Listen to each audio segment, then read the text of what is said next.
Ibn Abbas റളിയല്ലാഹു തആല അൻഹു അർത്ഥം പറഞ്ഞ ഈ മവദ്ദത്ത് അതൊരു കൃത്യമായ വ്യക്തമായ ഉദാഹരണമാണ്. അതിലൊരു ഇഷ്കാലുമില്ല. എന്തുകൊണ്ട്? ഹദീസുകളിൽ അപ്രകാരം സ്നേഹബന്ധം എന്ന അർത്ഥത്തിൽ സബബ് പ്രയോഗിക്കപ്പെട്ടു എന്നതിനാൽ. അതെവിടെ? 2 ഹദീസുകൾ ആ വിഷയത്തിൽ നമുക്കിവിടെ വായിക്കാനുണ്ട്. അതൊന്ന്, നബി സല്ലല്ലാഹു അലൈഹി വസല്ലം തങ്ങളുടെ പൗത്രൻ ഫാത്തിമയുടെ പ്രിയപുത്രൻ ഹസൻ റളിയല്ലാഹു അൻഹുവിന്റെ മകൻ ഹസൻ എന്നവർ മിസ്വർ ഇബ്നു മഖ്റമ എന്ന സഹാബിയുടെ പുത്രിയെ വിവാഹം അന്വേഷിക്കുകയുണ്ടായി.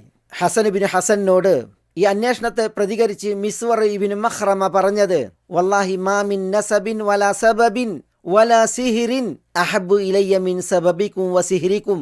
അല്ലാഹുവാണ് സത്യം, ഒരു നസബും കുടുംബബന്ധവും, വല സബബിൻ ഒരു സ്നേഹബന്ധവും, വല സിഹിരിൻ ഒരു വൈവാഹിക ബന്ധവും ഇല്ല, അഹബ്ബു ഇലയ്യ എനിക്ക് ഏറ്റവും ഇഷ്ടകരമായിട്ട്, മിൻ സബബിക്കും വസിഹിരിക്കും നിങ്ങളോടുള്ള സ്നേഹബന്ധവും നിങ്ങളോടുള്ള വൈവാഹിക ബന്ധത്തെക്കാളും ഇഷ്ടകരമായി വേറൊന്നുമില്ല.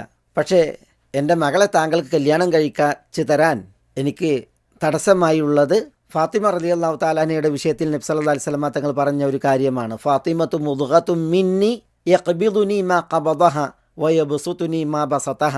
ഫാത്തിമ എന്നിൽ നിന്നൊരു കഷ്ണമാണ്. അവർക്ക് പ്രയാസകരമാകുന്നത് എന്നെ പ്രയാസപ്പെടുത്തും, അവരെ സന്തോഷിപ്പിക്കുന്നത് എന്നെ സന്തോഷിപ്പിക്കും. അതുകൊണ്ട് ഹസൻ, ഫാത്തിമയുടെ പുത്രി നിങ്ങളുടെ ഭാര്യയാണ്. അവിടേക്ക് എൻ്റെ മകൾ കൂടി നിങ്ങളുടെ ഭാര്യയായി വരുമ്പോൾ അത് ഫാത്തിമയുടെ പുത്രിക്ക് പ്രയാസവും അനിഷ്ടവുമാണ് എങ്കിൽ സ്വാഭാവികമായും അത് ഫാത്തിമയെ പ്രയാസപ്പെടുത്തും. റളിയല്ലാഹു അനിൽ ജമീഅ. അപ്പോൾ അത് നബി സല്ലല്ലാഹു അലൈഹി വസല്ലം തങ്ങൾക്ക് പ്രയാസകരമാകുന്ന വിഷയമാണ്.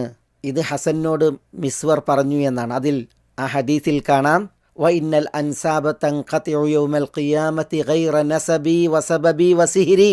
കുടുംബങ്ങൾ, ബന്ധങ്ങൾ അന്ത്യനാളിൽ മുറിഞ്ഞുപോകും, ഞാനുമായുള്ള നസബൊഴികെ, ഞാനുമായുള്ള സബബൊഴികെ, ഞാനുമായുള്ള സിഹിറൊഴികെ.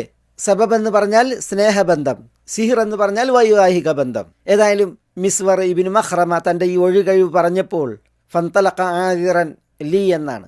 ഹസൻ ഇബ്നു ഹസൻ റളിയല്ലാഹു അൻഹുമ എന്നോട് എനിക്ക് ഒഴിവ് കഴിവ് കണ്ട് അദ്ദേഹം അവിടം വിട്ടുപോയി എന്നുള്ളതാണ്. ഇതാണ് ആ ഒരു തിരുവചനം.